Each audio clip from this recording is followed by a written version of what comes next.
आजा आजा दिल निचोड़े, रात की मटकी तोड़े, कोई गुड लक निकाले, आज गुल्लक तो फोड़े। आजा आजा आजा आजा। मटकी की बात कर रहे थे, मटकी मेटाबॉलिज्म, मटकी तोड़नी है तो मेटाबॉलिज्म। मेन एम क्या होता है मेटाबॉलिज्म या बायो ट्रांसफॉर्मेशन का? सबसे पहले आप लोग ये कॉन्सेप्ट समझो, the main aim is to make the drug water soluble, ताकि वो यूरिन में निकल आए, पेशाब में निकल आए। That is the main M of any bio transformation reactions. ठीक है, अब हम याद करेंगे about phase 1 and phase 2 reactions. ओरे पिया है, ओरे पिया है, ओरे पिया। उड़ने लगा क्यों मन बावला रे, आया कहाँ से ये हौसला रे, ओरे पिया है, ओरे पिया है, ओरे पिया।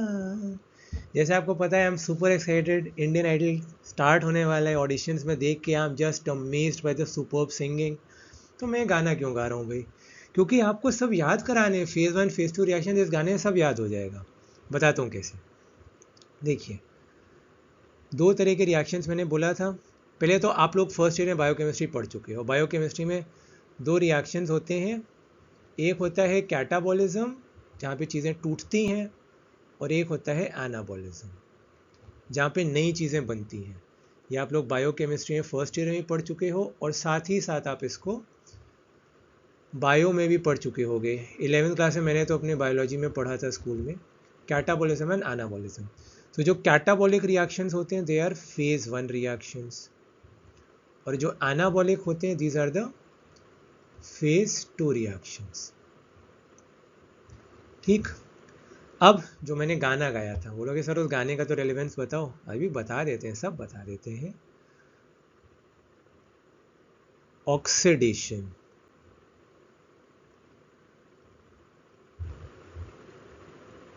रिडक्शन,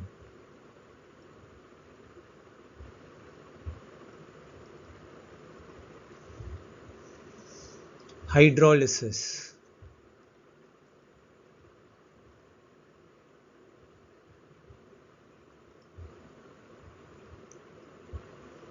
साइक्लाइजेशन,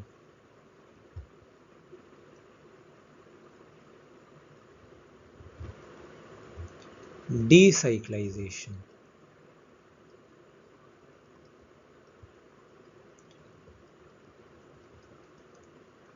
ओरे पिया है।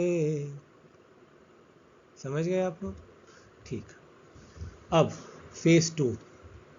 उड़ने लगा क्यों मन बावरा रे, उड़ने, uridine diphosphate glucuronosyl transferase. This is one of the most important enzymes.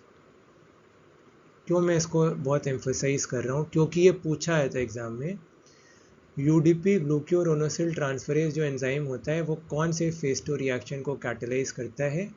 और इसका आंसर है ग्लूक्योरोनिडेशन।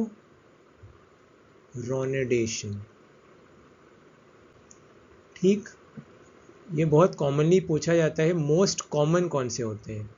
सो most common phase 1 is oxidation and most common phase 2 is glucuronidation, उड़ने लगा। ठीक है, अब आई एम अ गेमर, मैं बहुत कंप्यूटर गेम्स का शौकीन हूँ, पहले खेला करता था, अब टाइम नहीं मिलता। तो आप में से भी बहुत सारे लोग गेमर्स होंगे, तो इससे आप एक निमोनिक से याद कर सकते हो गेमर्स। जी से पहले, चलो पहले जी से ही कर लेते हैं, एक ही बात बाद में कर लेंगे। सो जी से glucuronidation, glycine conjugation and glutathione conjugation. ठीक है, उसके बाद ए से एसिटाइलेशन, एसिटाइल ग्रुप ऐड हो जाता है और एसिटाइलेशन जनरली देखा जाता है शिप ड्रग्स में। अभी बाद में इनके बारे में बता दूंगा, अभी सिर्फ आप लोग इसका नाम सुन लो, शिप, SHIP। एस से सल्फोनामाइड्स जो कि एंटीबायोटिक्स होते हैं, antibacterial to be specific. H से hydralazine which is an arteriolar dilator, ठीक है, हाइपरटेंशन के ट्रीटमेंट में दिया जाता है। I से आइसोनियाजिड जिसको ट्यूबरक्लोसिस के ट्रीटमेंट में दिया जाता है। और P से प्रोकेनामाइड, प्रोकेनामाइड इज़ एन एंटीरिथमिक, ठीक। उसके बाद M से आप लोग याद कर सकते हो मिथाइलेशन,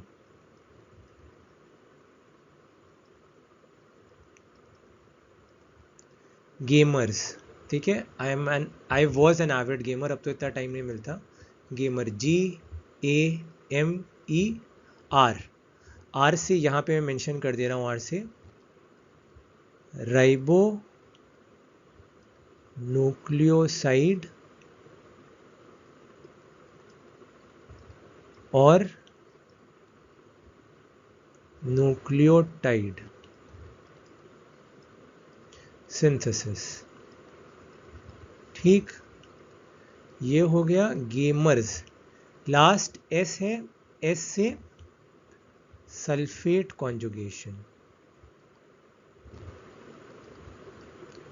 अच्छा, अब आप लोग, पहले मैं आपको ये कॉन्सेप्ट समझा दूं कि इसको कहा क्यों जाता है ये, why is this known as conjugation. इनको क्यों कहते हैं कॉन्जुगेट, क्योंकि इसमें कोई चीज़ ऐड हो रही है, कोई चीज़ आके जुड़ रही है। So is this also known as conjugation reactions, ठीक है। सिंथेटिक रिएक्शंस आपकी टेक्स्ट बुक में लिखा हुआ है, but I don't agree with that word much, ठीक है, मेरा पर्सनल प्रेफरेंस है। मेरे को सिंथेटिक रिएक्शन समझ में नहीं आता, तो क्यों सिंथेटिक रिएक्शन, क्या सिंथेटिक हो रहा है भाई इसमें, हो सकता है सिंथेसिस हो रही हो तो इसलिए हो, but conjugation is a much far better word. Phase 2 reactions को ideally conjugation reaction, text book में कॉन्जुगेशन भी लिखा है वो सही है, क्योंकि अब इसमें कॉन्जुगेट एक कुछ बड़ा सा कोई ड्रग का, मतलब बड़े से कोई मॉलिक्यूल आके इस ड्रग पे अटैच कर रहे हो, सो इसको साइज इसका बड़ा कर रहे हो, so they are also known as conjugation reactions. और फेज 1 को हम क्यों कहते हैं कैटाबॉलिक रिएक्शंस, क्योंकि ये एक्सपोज कर देते हैं, नंगा कर देते हैं एक फंक्शनल ग्रुप को। They make a group naked, मतलब कोई भी ड्रग जिसमें कि कोई फंक्शनल ग्रुप लगा हो। फॉर एग्जाम्पल यहाँ पे थोड़ा सा इसको समझेंगे, कोई भी फंक्शनल ग्रुप लगा हो वो एक्सपोज हो जाता है, नंगा हो जाता है। OH hydroxyl group, COOH, so SH here stands for sulphydryl group, ठीक है। I hope I am clear so far, ठीक है। फेज 1 फेज 2 रिएक्शंस आपको क्रिस्टल क्लियर हो गए हैं, ठीक है। रटना है सब कुछ, कैसे रटना है गाना भी बता दिया है, उससे रट लेना है इसको, ठीक है। अब बस एक बहुत इंपॉर्टेंट चीज़ जो छूट गई है वो कंप्लीट कर देते हैं। देखो, फेज 1 रिएक्शन में सिर्फ एक्सपोजर हो रहा है, मतलब वो फंक्शनल ग्रुप नंगा हो रहा है उस ड्रग, मतलब जो फंक्शनल ग्रुप अटैच हो रहा है that is becoming naked. Drug का कवरिंग हटा के उसको स्टिकी बना रहे हैं, नंगा बनाने के बजाय स्टिकी बना रहे हैं ताकि वो फेविकॉल की तरह चिपक जाए। एक चीज़ आप समझिएगा, हमने हमारा मेन एम हमने क्या बोला था, मैंने आपको बताया था हमारा मेन एम क्या है, कि कोई भी ड्रग हो XYZ उसको हमको वाटर सॉल्युबल करना है, this is our main aim. Water soluble करना है चाहे आप कैसे भी करो। फेज़ 1 के साथ ये प्रॉब्लम होती है कि ड्रग जब फेज़ 1 में एंटर करता है, ज़रूरी नहीं है कि वो वाटर सॉल्युबल होगा, मे बी वो फेज़ 1 के बाद लिपिड सॉल्युबल हो, बट फेज़ 2 के बाद गारंटीड है कि वो 100% वाटर सॉल्युबल होगा। तो इसीलिए हमको phase 2 is the most important, क्योंकि जो भी एक्सक्रीशन होगा वो तभी होगा when a drug enters phase 2। तो फिर फेज़ 1 का क्या काम है, फेज़ 1 का वही काम है, ड्रग को नंगा करना, मतलब कि उसको स्टिकी करना ताकि वो फेविकॉल की तरह फट से चिपक जाए। इसे ड्रग को एक पेपर समझो, फेज़ 1 ने उसको स्टिकी कर दिया, फेज़ 2 से चिपक गया और एक्सक्रीट हो गया। So that is the importance of phase 1। वो बेसिकली ड्रग को स्टिकी बना देता है, ठीक है, फेविकॉल की तरह, फिर वो चिपक करके एक्सक्रीट हो जाता है। That is about these phase 1 and phase 2 reactions. Bye.